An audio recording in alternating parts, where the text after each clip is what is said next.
All right, Shalom. First and foremost, I want to give all praise, honor, and glory unto Yahweh by Hashem, Yahweh Shai by Hashem, Rakah HaKodash. Double honors to the apostles, the bishops and elders of Great Millstone who rule and teach well, and peace and salutation unto the hopeful elect. This is the brother Bakwasha, and just want to go into a couple quick scriptures in the spirit. Looking at the prophecies that are going to be fulfilled, Lord will, these prophecies will be fulfilled this year, the year of our deliverance, our being Jacob, so-called Negroes, Latinos, and Native Americans, okay, in the year of destruction and judgment, for Edom being so-called white people, and the continuation of the rest of you other heathen nations and 2/3 of our people, man, death and destruction unto you. And so I just want to go into Jeremiah, the 30th chapter, and I'm going to start at verse 7 because one of those prophecies that Lord will be fulfilled this year is Jacob's trouble. And the reason why it talks about Jacob's trouble, it doesn't talk about anybody else's trouble, is because this is the judgment that's befallen 2/3 of our people, because of disobedience, because of their wicked ways, because of not repenting, because of idolatry, because of rebellion against Yahweh Shemi Shai, and what's being made evident, what's being made clear for those that believe and those that don't believe is that Yahweh Shemi Shai is visiting the earth in which he had made.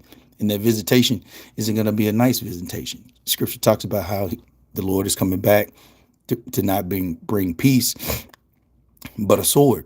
Okay. And that sword is going to be in the form of death, chaos, anarchy, sedition amongst men. You can read that in Second Ezra, the 15th chapter, in the 16th chapter, right? The scriptures say the Lord is going to make a variance.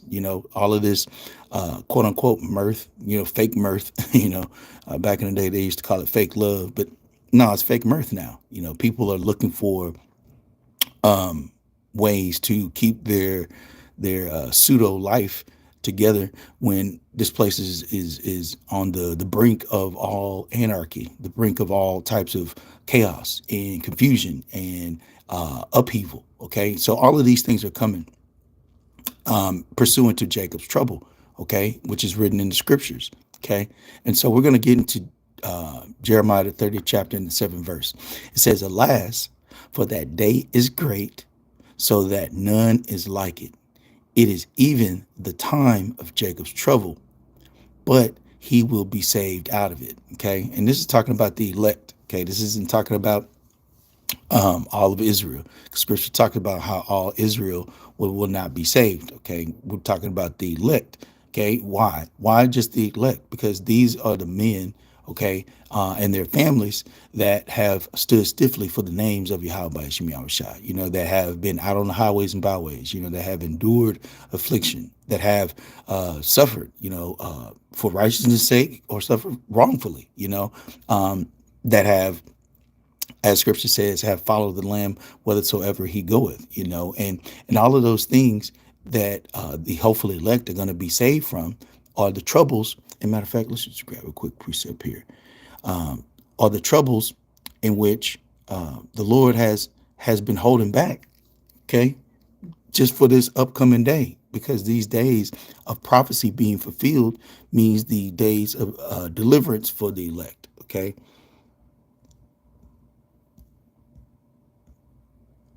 So, bear with me a second.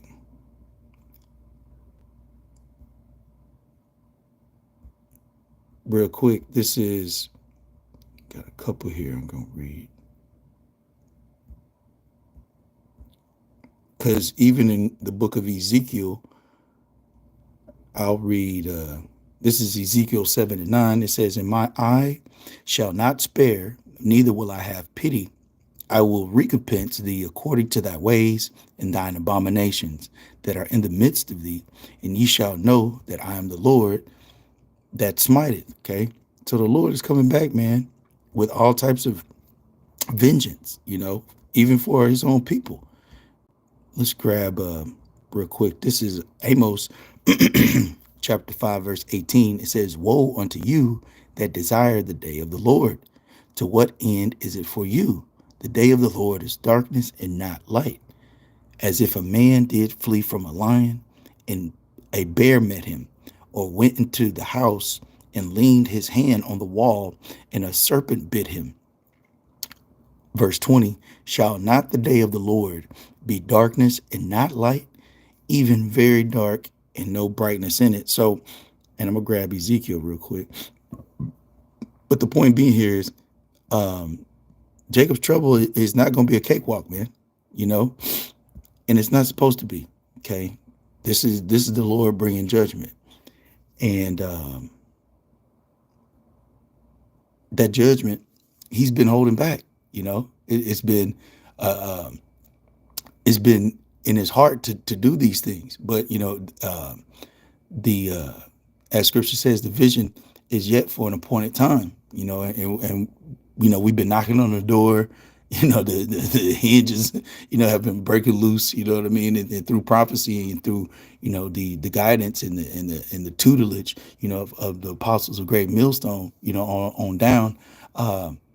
Hey man, you know, it's not going to take too much, you know, much more. You can read that in Second Ezra, the fourth chapter. It talks about, and if the Spirit allow, we may see if we can grab that. But it talks about how that woman, you know, is waiting for that deliverance, and how Scripture says, by measure hath He measured the times. You know, and those times are coming to an end, Akim. You know, that's another reason why, you know, we're constantly pushing these videos, you know, constantly, you know, rebuking, exhorting, you know, with all long suffering for our people, the hopeful elect, because we need it. You know, we need deliverance, you know, from this hellhole. We just read, it said as if you know, a lion and a bear and a serpent, and man, look, okay, it's not going to be any escaping it. The Lord is going to have to deliver us from this. Okay, it won't be no survival kit. You know, ain't gonna be no doomsday, prep box. You know, there's not gonna be a bunker that can withstand the day of Yahweh Shemiah Shai, which ultimately one of those scenarios that will happen in that day of Yahweh Shemiah Shai is Jacob's trouble. Okay, but it said, but you know, he will be saved from it. So that's our hope, that we will be a part of that deliverance. Okay. This is Ezekiel chapter 9, verse 4. It says, and the Lord said unto him, go through the midst of the city, through the midst of Jerusalem, and set a mark on the foreheads of the men that sigh and that cry for all the abominations that be done in the midst thereof. Now, what is that mark? That mark goes into exemption. Okay, let's grab this real quick. And the reason why we're going into this word is because obviously we look up words, but not only that, okay, it says mark, it says the wa, it says mark as a sign of exemption from judgment. Okay, so the men that sign cry, okay, are going to have this mark of exemption. Okay, without this mark of exemption, Jacob's trouble, just like the mark, just like the significance of the blood of Yahweh Shai on our doorpost during the Passover, likewise, this mark will be the only reason why those death angels will not come visit the hopeful elect. Okay? That's the only saving sign for the death angels to not obliterate, you know, the people with that mark. Okay, I'm gonna read it again. Ezekiel 9 and 4. And the Lord said unto him, go through the midst of the city, through the midst of Jerusalem, and set a mark on the foreheads of the men that sigh and that cry for all the abominations that be done in the midst thereof. You see, when you're sighing and crying for all of these abominations, man, it's vexing. Okay, like your spirit is vexed, as Scripture says, all the day long, man. You know, we've been led as sheep to the slaughter, right? Because everything you see is death. Everything you see is wicked. Everything you see is a concoction, okay, of the wicked. All right. And so the sign and the crying is to be delivered, out of the day of the Lord, out of Jacob's trouble. Okay. But those men that are doing that, okay, in righteousness, that are part of the elect, are going to receive that mark of exemption. Okay. Meaning that judgment is not going to fall on those men. Lord will, I'm one of those men. Lord will, who's ever the elect, that's listening to these epistles are going to be delivered as well. Okay. And I'm going to read verse 5, and then I got to get out of here. In verse 5, it says, and to the others he said, in mine hearing, go ye after him through the city and smite. Let not your eye spare, neither have ye pity. Slay utterly old and young, both maids and little children, and women, but come not near any man upon whom is the mark, and begin at my sanctuary. Okay? So yeah, Yahweh Shema Shai is going to visit his people first, man, you know, because once again, it talked about Jacob's trouble. Why? Because these laws, statutes, and commandments were given unto us. They weren't given unto all people, man. You know, so we are the example. We are that light, that's set upon a hill. That all the other nations will come unto and say, man, these are God's children. This is the example of righteousness in the earth.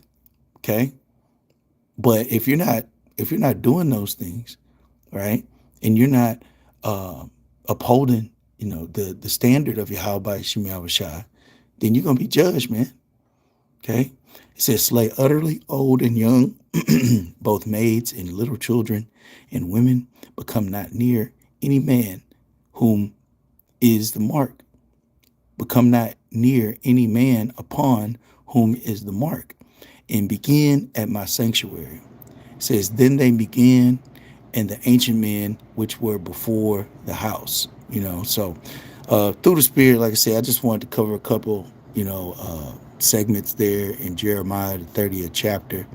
Let me see if there's anything else I wanted to cover before I get out of here.